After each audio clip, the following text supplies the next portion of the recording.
live! We're live! Yay! It works! Hey guys, let me get on my tall stool because I'm a short one. We're the same height! Now I'm taller than you, which is awesome. So, today, what we're going to do is we have like a fun day. Get over here. So, like, the girls are in the house, and we thought that it would be a really great time for some live videos to talk about like what we all have going on in our shops. Which is a lot. Which is a lot. What we're looking forward to the coming season, or the season that's upon us. We've had to cancel a few indoor shows because of the Apothecary cat, which you guys probably know of. But our first show is coming up next weekend. Yeah. Next weekend? Yeah. Next weekend. So we'll be in Oshkosh, Wisconsin next weekend. And our first video is going to be discussing bluing, because I think that it's kind of sort of still like a brand new thing, historical laundry, which is awesome. And we should kind of like iron some stuff out. And if you guys have questions, let us know. Hannah's like the bluing masteress. The bluing masteress. Work in progress. Constantly learning, as you know, with any historical research. You think you have it all figured out, and then, you know, you read some other publication, and you're like, oh, whoops, looks like I had it all wrong. So, mainly what I wanted to kind of do is talk through the different types of bluings that we have. I have 3 up in the shop. And there are actually 5 main bluings that they used historically. So we're just going to take some time and kind of talk through these of where they all fit into the timeline and which ones are good and which ones are bad and all that kind of stuff. So, I feel really tall. I feel like a giant. I feel like maybe I'm going to just stand a little bit. Now we're like maybe the same height. Okay, so I made this, oh, we can see if we can do it without the glare. Okay, I made this super cool display with all of the different bluings. So there's a sample of the actual pigment in each, and then there's a sample of the actual, hi Patrick.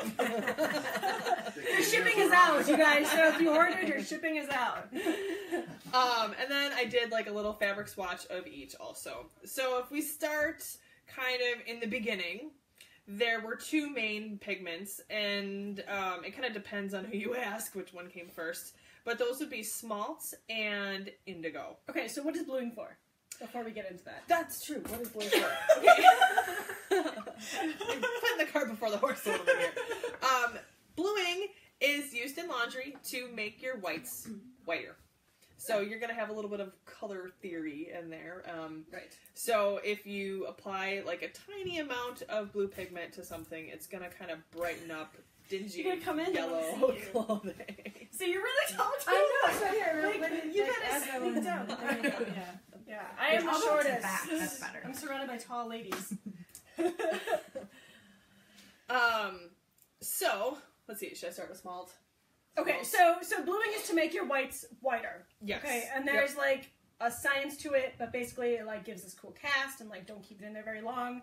But it's pretty awesome. It's great for like aprons, caps, like shifts, like anything Shirts, that's like you petticoats, anything white. Yeah. So let's go with the hearse. Let's go with the hearse. The horse, the cart. What are we doing now? We're gonna put the horse in front of the cart now. Okay, awesome. Okay, so I'm gonna start with smalt because I have that one on the end, and Here, let me take it over just a little bit. yeah, so it's right here. Oh, except you can't really see it. It's You can kind of see it, yeah. There's like a I can glare in this take it one out of the area. thingy too. Okay, smalt, and we might get a little bit sciencey here. I'm not a science person, but I'm becoming a science person because of all of this bluing stuff. Okay, so smalt gets its pigment from cobalt. And if you're looking for like the chemical name for it or whatever, it's potassium cobalt silicate. And that basically means that it's powdered glass. So they take glass, and while it's still hot, they cast it into cold water so it breaks. And then from there, it goes and it gets ground into a really, really, really fine powder. So when we're using it for laundry stuff, it's usually mixed with a starch or something, which I'm sure helps the process a little bit. It totally sucks to work with. I played with it a little bit. You want to take the cover off? They said they can't. They can't see the things in the box. All right. Let's see. Does it come off? comes off, it's just gonna take a minute. Hello, sweetie. We have a little helper. We also have children's. Okay, we're gonna take the cover off the box for you guys. I just remember last time we were like photographing these, we didn't want to get them all over because they were kind of like a little messy. All right, I got this. All right, let's see if that works. Oh yeah, that's better. A little bit. And some of this, like, you can't really see the fabric swatch at all. I don't know if I can get it a little bit better. There we go. Do you want me to hold it while you point at it? No, I think I'm good. Okay, so it's really difficult to work with, and as you can see, even though I'm obviously over dyeing all of these swatches, this is not how much you use if you're bluing laundry. Not at all. Just a teeny little bit. I used a lot of the smalt pigment, and that's as dark as I could get it. So, and it settles out so fast. Most of the laundry instructions will tell you stuff about watching out that things don't get speckles on them and having the bluing settle on the actual garments. And this is a real problem for pretty much everybody because most of these, until we get to the end, way over here, none of them are water soluble. So, having speckles on your clothing, I think, was probably a fairly normal occurrence, and as you practice bluing, it gets to be less and less and less. But in the beginning, expect to have speckles on your blued items. That's why I start with underpinnings, because nobody can see that. Nobody can see it. Yes! Yeah, so start with, like, your under petticoats and work your way out. So, smalt was used kind of from, like, even in the 1600s, all the way up to, like, the Civil War. Because around the Civil War, the American Civil War, that is, we started, a lot of these other ones started kind of coming to the forefront as well. It depended a lot on availability. But yeah, smalt, super difficult to work with. I do not carry this one in the shop at all because the cobalt is kind of toxic. So even though we're probably not working with enough to make us sick, I was like, this is really hard to work with and moderately toxic, and I just don't want to go there. So it's a really cool thing. I experimented it with a little bit just so I can kind of show how it works and what the color kind of looks like. But yeah, it's cool history and really difficult. Yeah, we want to keep you guys safe. Like, yes. That's number yes. one. But we want to do it historical at the same time. So sometimes there's things we have to throw out, but there's other options. You just have to dig. Yep, for sure. So Indigo is also on the playing field at that time. And they're also using it for bluing. And as you can see, it has a totally different color. It's so dark. Like, think blue jeans. Like those dark Levi blue jeans. They're dyeing that with indigo, but that indigo has to go through a chemical process before it becomes water soluble. And... Oh, I have a fascinating fact about blue jeans that Patrick just told me just the other day. Oh, boy. He says... Patrick says that he just learned through his, like... cool, like, how to be a gentleman YouTube videos that he watches. Are they working? That, I don't know. That you should never, ever, ever wash your blue jeans. Huh? Now, I haven't looked into this personally, but, like, that's what his YouTube videos are saying. So now he's like, we've been doing it all wrong. We're washing our blue jeans. So I just thought I'd throw that out there. Well, as I've worked with... Okay, so bluing is something that with your whites, you're going to do it... like every single time you wash. So I don't think blue is a real stable dye to begin with. And even today, if we're not supposed to wash our blue jeans, we do know that when we buy new blue jeans, they're nice and dark. And, you know, when you've had them for a couple of years and you've washed them a couple of times, they're not really as blue as they were when they were new. Anyways, back to bluing. The indigo has a totally different kind of cast to it, but it's still going to have the same effect, and it's not water soluble either.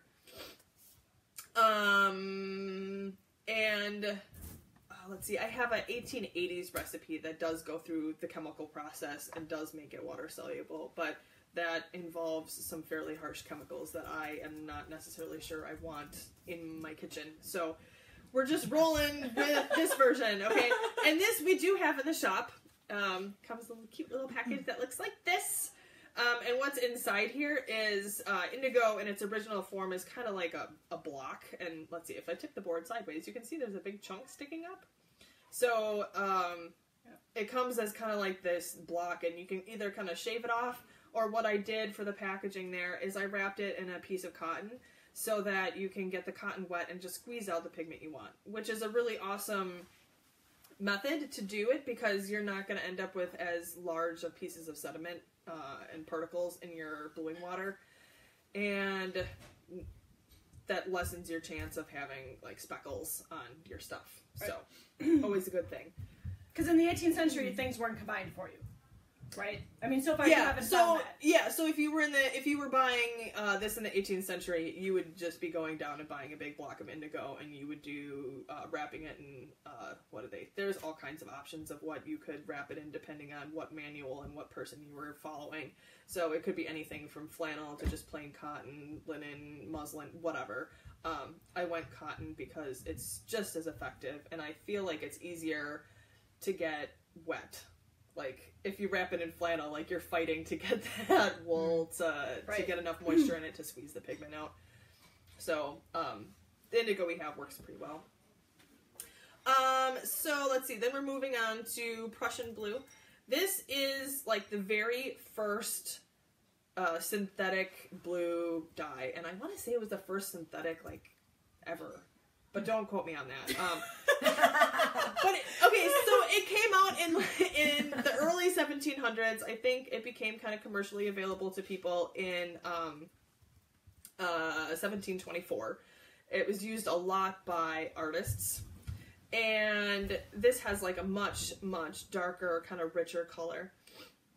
This is not water soluble either, and because many of them weren't. Throughout history, many of them weren't. It wasn't until later that they're like, hey, let's make it easier for you guys, and maybe you'll buy more of it. Yeah. I mean, not that it stopped them. I mean, everybody had to have it. So, yes. It was a necessity in the household, historically, whether you're like, and people may want to argue this, like, in the 18th century, you know, if you wanted your, like, white, I mean, that's how you would do it. Mm-hmm. So it's like their version of bleach for us. Right. Yeah, bleach became kind of a replacement, but I think, like, in modern times, we do have bluings kind of mixed in already with our modern detergents, and I think so. A lot of them are blue. A lot of them are blue, I often wonder, like, why... Even bleach has a little bit why of they're blue. You know, when you pour them out of the bottle, they're already blue, so I'm thinking that the bluing agents are already kind of built in. And, I mean, you see it on the commercials, too, that, like, ooh, our detergent, are your t-shirts looking dingy? Yeah, exactly. So, the best way to do that is bluing agents. Prussian Blue has a iron base, so it gets its pigment color from iron, which is really cool, but also a little bit difficult to work with, too, because if this comes in contact with your soap, it's gonna turn into the not as pretty looking iron, like rust. Yeah, so we're kind of looking into some of like the rust spots on original garments and if those come from Prussian bluing, perhaps. It's probably one of my most referenced ones in my later publications that this may be like a really good time to say, if you guys collect like random pieces of clothing, like historical clothing, and you see these little brown spots and it's just like a small piece that you don't care if you have in your collection or not, like you could throw it out, get in touch with us and send it to us. Yes. Because we can do some really cool stuff with it, and I don't think you really want to get into like all that right now, or do you? No, that's complicated and I'm still learning. I'm working with some chemists to figure out some of the finer details of this. But what we need like small pieces that can go under microscopes and stuff, and like all of my pieces that I remember that day, like that night, we spent like almost like the whole day and night like going through my stuff, but my pieces are just too big. I don't have any small little deteriorated chunks that can go under the microscope. Museum. Yeah, definitely. So if you guys can like, if you have it and you just want to get rid of it, like let us know, and that would be awesome because research is good. Yeah, research is good. Research is awesome. Yeah, so Prussian Blue, this one kind of starts showing up in, artists are using it quite a bit. It doesn't really show up in the laundry world until kind of like the 1870s and 1880s. Ooh, Sarah has a really good comment here. So Sarah says, most modern detergents like Tide have bluing agents, but they are called optical whiteners. So I wonder if that's just like a new term. You know how like things change terminology? That could be. I mean, most of these have a million names for them too. I've been really struggling with some of the names. Like you go through everything, and I can touch on that when I'm kind of done going through them individually here. And Beth says, make sure not to eat your Tide Pods. Thanks, Beth. Yes, let's not. Yeah, and don't eat your bluing either. Don't eat your bluing. None of it's really good for you to ingest, especially probably the small. Oh my gosh. Okay, so moving on to Ultramarine. They're blue. Ultramarine originally comes from a rock, and I am never good at saying the name of this, so I'm gonna let you say it, Alicia. Is it lapis? The ultramarine, the lapis. Lapis lazuli. I call it lapis lazuli. I've heard it both ways. And lapis so lazuli. lazuli, I think I've heard it both ways too. Yeah. It's that really pretty blue stone that has some like gold specks running through it every once in a while. Yeah. So originally, that's what ultramarine was. And obviously, it's really expensive to do it that way. So nobody was using it for bluing when it was coming from a rock. Some synthetic versions were invented in the early... not really the early 1800s, kind of probably the mid-1800s, and it never really takes off as a bluing. It's kind of mentioned in some of my World War I manuals, but it's never their favorite. So I'm not necessarily sure how common the ultramarine really was. So that one is not an... Oh, I almost forgot. We do have the Prussian bluing. We have Prussian bluing in the shop too. Okay, so so we do have this one available. We have 3 of the 5 available now. Right, and it's all mixed and ready to go. Yep, all mixed, ready to go. Right. Yeah. So the ultramarine I don't have in the shop because I just don't think it was that common. No, you know. And from what I remember researching a long time ago when I was researching like blue pigments, is that ultramarine was so expensive originally. Like now I forget the dates because it's been so long, but. It was reserved specifically for like painting religious things, like Mary's blue cape or blue whatever she has, and things like that. So I can see why it wasn't. Yeah, and once we had a synthetic version, the price obviously dropped quite a bit, considerably. Right. But from what I had read, there's still sediment coming out of the synthetic versions. It's not really water soluble either. Yeah. And it just, I haven't found that many references, and it just never really got as popular as like the Prussian Blue or the Indigo or even the Aniline, which is the next one here. No. So, girls. Sorry, what? We're talking about how cold our feet are, or mine are anyway. Hold on here. Well, I brought my slippers. That's what I was saying. You have to bring slippers when you come over here. You should know that. So I have a pair for you. We're ruining her video. Okay. Sorry. So aniline dyes were invented in the 1850s, and this is the first pigments that are like totally water soluble. Like, party! Woo! We have water soluble pigments. Okay. And you might notice that it looks kind of funny. Like the rest of them are all like little powders that are like various shades of blue, and then like there's kind of coppery looking. Never would chunks. expect blue to come out of that. Yeah. No. When I opened the bottle, I was like, wow, this is interesting. And then I poured the water, and I was like, wow, that's amazing. Oh, it's a really pretty blue too. Yeah. And yeah, you can see it's like how pretty it looks in the swatch and how clear it is, where the rest of them are a little bit more kind of blotchy and speckly. So this one is a new one up in the shop. I keep going the opposite direction. We're like mirror image here. Anilines, even though they were invented in the 1850s, don't really make it into laundry work until like the 1870s. And by the time we get to World War I, that is your preferred bluing. Even though everybody else is still using some other ones, it depends on your personal preference and what you have the most practice so with. World War I is aniline for Is that what you said for preferred bluing? Yeah. Okay. I mean, the other ones are still kind of on the front. I think it probably depended on how your mother taught you how to do it. Well, and what you had access to. Yeah, and what you had access to, and you know what your funds were as well. So this is the Aniline, and I love it. Kind of has like a purpley cast to it. Yeah, looks like ink. I don't know if you can see if my hands like reach this far.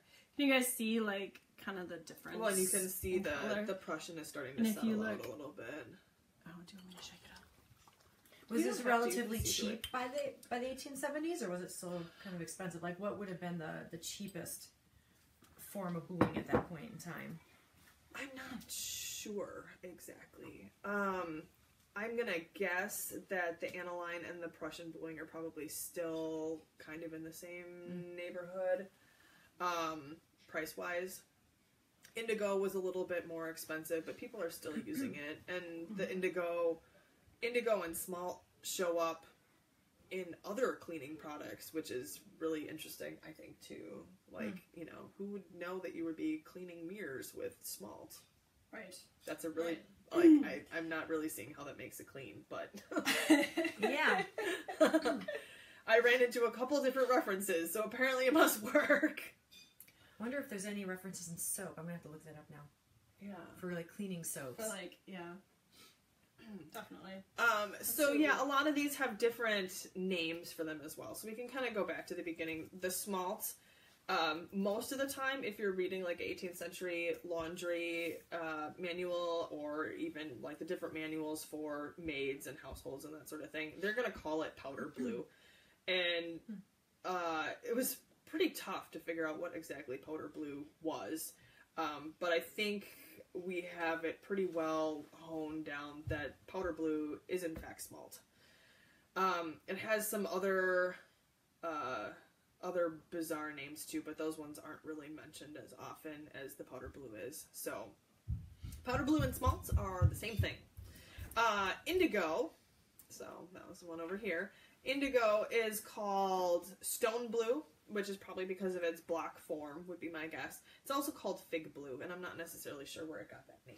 Where does indigo come from? Like, these are, you know, ultramarine is a stone and, you know, that type of thing. So what is indigo? Indigo derived from? is a plant base, and it goes figure. through some interesting fermentation. And it's not water soluble, to become, even though it's plant-based. No. Yeah, so... Sounds like a herd of elephants up there. It doesn't really does. My there are kids children doing running. that. We've been working on a little helper in her ballet feet, but she still runs around like an elephant. She's got Ballet all the feet kids are up there, quiet. so. Beth has a question. She says, how often is it safe to use the bluing agents? Like, does it harm the fabric after time? Oh, okay, that's a really good question. Yeah, good question. So, let's see. This gets into a little more chemistry than it's a little bit above me. The Smalt, I don't think harms the fabric per se, but it definitely changes. Like, okay, so if something is blued with Smalt and it sits in a box for a really long time, it's going to turn like a dingy brown color. Because from what I understand, the potassium in this Smalt will kind of leach out, and it kind of takes the pigment with them. So, and I'm noticing that they have indigo in South Carolina.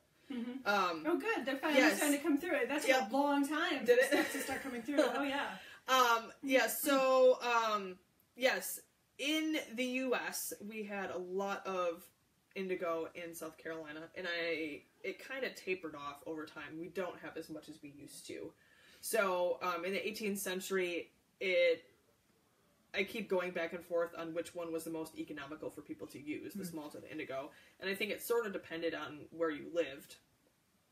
You know, if you're pretty far north, the indigo is going to be probably just as easy to, you know, not as easy to get as the Smalts, price-wise, because it's going to have to ship. But the indigo was more available in the 18th century here in the U.S. than it is now, if that makes any sense. Because now most of our indigo now is coming from India, which is a long ways away. So the smalt, it's going to change the color, but I haven't noticed or read anything about it causing fabric to deteriorate at all. No, that would be another good one eventually, because To look into. the browning stuff, we have plenty of the, you know, like the whites that kind of... Yeah, the Prussian Yellow. blue I have a with lot of yellow at the specials. museum. Is, you know, very yellowy, dark yellow Yeah. whites at the museum. And I think some of that comes from how they were stored over the years. I'm not an expert on textile preservation by any means either, but you know, if it got stored in a cardboard box or something, you're going to end up with weird acid markings also. The indigo, I don't think the indigo bothers the fabric at all. I haven't read into anything about it changing color or anything bizarre happening with the fabric using indigo. Prussian blue, your worst enemy would just be if you wound up with rust spots, which I am gonna imagine that they probably did, since it's referenced in pretty much every laundry. Can you get those spots reference. out, do you think? Or are they... I've never tried. I Okay. haven't gotten rust spots.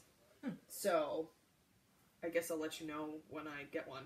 Sounds good. Next video, right? Hopefully I won't get one. The ultramarine, there's just not enough out there about that to really know if it does too much. I would imagine that it probably doesn't do much. Aniline over time, I know if you've ever seen like Civil War era fabrics that are just more fragile, that's usually from the strain on the dye, because they went pretty heavy with the aniline dyes in the Civil War. But then again, that's 100 years later. So if you're going to still be wearing your chemises in 100 years... if you're still going to be alive in 100 years, Yeah. right? You know, like, kudos to you for living so long, Hannah. And way to go on preserving your laundry. Yeah, but for like the length of the garments that we're wearing, I don't think that any of these pigments are going to bother you for the short term. I mean, I've never had any of my underpinnings. How often do you think women would do bluing? Like, because you know the manuals say usually every washing. Really? Okay, But you can kind of play it by ear if you don't think. So it needs to for be blue, people then who do it. don't really know, how often is every washing? Usually, I'm sure it differs, but like generally speaking, Definitely not our terms. Probably about once a week or once every 2 weeks, I think. And I'm sort of basing that off of like the list of things for trousseaus and stuff, where you send the woman off to be married, and she has either 7. It's usually either 7 of her undermost pinnings or 14. And I'm thinking that's because of the laundry routine. So you're changing your undermost under things regularly, but not as much everything else. Yeah. Okay, so fig blue, stone blue, indigo. Prussian blue is pretty much just Prussian blue. I saw one reference where they called it like Prussianate of iron, which just sounds fancy. really fancy. Wow. Yeah. But basically it's Prussian blue with iron-based pigment, so that one's pretty straightforward. Ultramarine is sometimes called stone blue because the original ultramarine came from a stone, which makes the stone blue to stone blue like very confusing. Yeah. Yeah. Occasionally, some of these that come in a powder form will get called powder blue, so that kind of throws you for a loop too a little bit. But I would say probably 98% of the time, the powder blue is referring to the smalt. Aniline goes as aniline, obviously. It also is sometimes called soluble blue or Chinese soluble blue. So fancy. lots of different names for the same thing, which makes research so much easier. So, are there any other fun questions? So for people How do you do this? Yeah, how do you do this? How do you do it? Okay, so depending on what time period you're doing and what you're using is going to make a little bit of a difference. But for modern purposes, like if you're doing a laundry demo, you might want to research the specific time period that you're looking at. For smalt, in the 18th century, they're adding smalt to pretty much every step of laundry. They add it to their wash water, they add it to their rinse water, they add it to their starch, but I'm guessing that's probably because this blue pigment is so pale and you need so much of it to get a result that they have to just keep adding it in to get a decent result. Indigo is usually added to the rinse water, or they'll mix it in with the starch. And that kind of depends on which time period you're into. So, 18th century, it's going to be with the starch, and it's going to be in the rinse water. And then by the time we get to, like, Civil War era stuff, it's only going to be pretty much in the rinse water. They kind of stop bluing their starching water around the Civil War, from what I've read. So, Prussian Blue gets added to the rinse water only, usually. And this is because if you have it in the presence of soap, it will create rust spots. So we want to make sure that you rinse all your clothes really, really, really well so there's no soap left before you put it in the rinse water that has the Prussian Blue in it. So it's kind of its extra own step. Ultramarine would just go in rinse water, and so would the Aniline as well. And you put instructions on. Yep, I put instructions. Stuff. And you also have your own YouTube channel.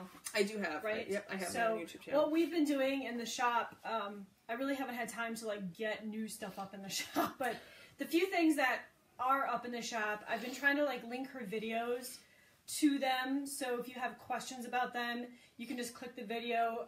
Instructions are on the back, and she's always available too. Like you could just, she's got her own Facebook page. You know, like you're hooked up. Like we all have to be hooked up. Like you nowadays. Yeah, I'm not as hooked up as some. But you're there for questions. So I live in a pretty rural area, and my reception is not always the greatest. So, I'm slow, but except when you come here for your internet. Yeah, except when I come here. That's why I do videos here. I know. That's what I have my laptop uploading all my videos right now. Teamwork, guys. Yeah. So then this indigo, it's already wrapped for you guys. You just put it in your water, like. Do you grate it, or do you just no? You just no, and then you can put the whole it. thing in. Like, watch the video. Like okay, so you soak it in and then swish it around, squeeze it. Some it'll drop out. And there's a video on this also. When you put your pieces in, whatever you're doing, just put them in and give them a swish for like a few seconds. Yes, do right? not That's let really important. your garments lie in the wash water or the rinse water or the bluing water. Otherwise, the pigment will settle on the garment, and that is a whole headache and a half. Right. So there's some tips and tricks, but with anything new, it's like we're all learning together with this because it just in the last couple years, people have been starting to get interested in it and researching it and stuff. So yeah, Hannah has taken the next step to give you guys the opportunity to work with it and see how the ancestors did it. And yeah, so I don't know. Do you guys have any other questions at all? Should we do some silly dances? Oh my gosh. You're like backing out of the screen. I'm like, okay, time to go. I'm sitting on a stool. I wasn't expecting a formal video here today. You guys kind of sprung it on me, and I didn't even, What? No, because you said that you were going to get a makeover. That's right. I thought we were getting makeover. We'll make for the next video. Yeah. Okay, no dancing. So I guess we're not going to be dancing. But, well, you can dance. No, I don't dance. Okay, well, there you go. Patrick is a very good dancer. I don't dance. Hannah. So, are you a good dancer? You're a Leo. You should be a good dancer. All Leos are good dancers. Didn't you know this is written? Isabella's a good dancer, and she's a Leo. See? I can be persuaded. She's like, I pride myself in my dancing. I just don't want to know. Sounds yeah. too. I'm just going to leave that one. Okay, so we are here all day today. We're going to be doing some really random things, like you just never know. So we are going to be going through like 18th century, my trunks of 18th century stuff, and seeing what the ladies can borrow for the upcoming events. It's an adult play date. It is, yeah. I'm usually a 19th century person, so I'm coming over to the dark side. She is. She's coming over to the dark side. I'm really excited. So we've had a lot of discussions lately on like stays versus corsets and like the difference in fit and like how you're trained for. Well, yeah, I've been corseting myself into 1860s stuff since I was like 14. I was like, my waist is not trained for this time period, guys. So I gave her like we had a pair of leather stays that we made a long time ago on the form that we traveled with for ages, and they were just sitting there. And so I said, well, you can have them until you make your own pair. And so now we're like discussing the differences between them. But like with any stays, I mean, they're not made to your measurements. And you had your leather stays like years and years ago, and they were not made to your measurements because you bought them off rack. Right. From you. For me. That's how we met. Like eons and eons of years ago. Yes. Mine are well broken in. Yes. And so I think what we're going to probably do, at least with one of the videos, is we'll go over the stays and how, like, you know, you want stays that fit and you want stays that are made to your measurements, but like sometimes we're not all that lucky to have that. And so I thought maybe we could go over like when you're borrowing somebody's stays or when you're actually like fitting your own stays for the first time, what problems you might run into and like what it should look like and maybe like how to fix it. You know, with leather stays, we're like working on seeing how we can actually adjust. You've actually adjusted mine quite a few times. We have, like, we've actually like cut them down and added a stomacher, and but like certain things we need to add a little bit here for you. So we're like working to think how to do it. But we'll do all this stuff on body types, guys. We're all beautiful. We're all beautiful, yes.